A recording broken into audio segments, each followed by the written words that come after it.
একজন দরিদ্র কৃষক গ্রামের একেবারে প্রান্তে ছোট্ট একটি কুঁড়ে ঘরে থাকতেন। প্রতিদিনের মতো আজও তিনি ঘরের সামনে ধূসর মাটিতে বসে আছেন। তার পাশে বসে আছে বাদামি রঙের একটি কুকুর, নাম তার ভুলু। দুজনেই চুপচাপ, তাদের মাঝখানে ভাষাহীন এক গভীর ভালোবাসা। একদিন দুপুরবেলা রফিক তার বাড়ির পাশের বাগানে কাঠ কাটছিলেন। বাতাস থমথমে, গাছের পাতা নিঃশব্দে দুলছিল। রফিক মাটির উপর দাঁড়িয়ে ব্যস্তভাবে কাজ করছিলেন। হঠাৎ ঝোপের আড়াল থেকে একটি বিষ্ঠর সাপ চুপিসারে এগিয়ে এল। সাপটির চোখে হিংস্রতা, যেন সে রফিককে ছোবল মারার জন্য অপেক্ষা করছে। রফিক কিছুই টের পাননি, সে তখন কেবল তার কাজেই মনোযোগ। ঠিক সেই মুহূর্তে ভুলু দেখতে পায় আসন্ন বিপদ।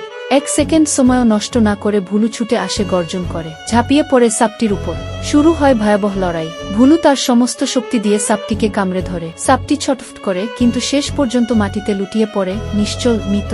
রফিক ছুটে এসে ভুলুকে জড়িয়ে ধরেন। তার চোখ বেয়ে অশ্রু গড়িয়ে পড়ে। সে বোঝে আজ তার জীবনটা ভুলুর জন্যই বেঁচে গেছে।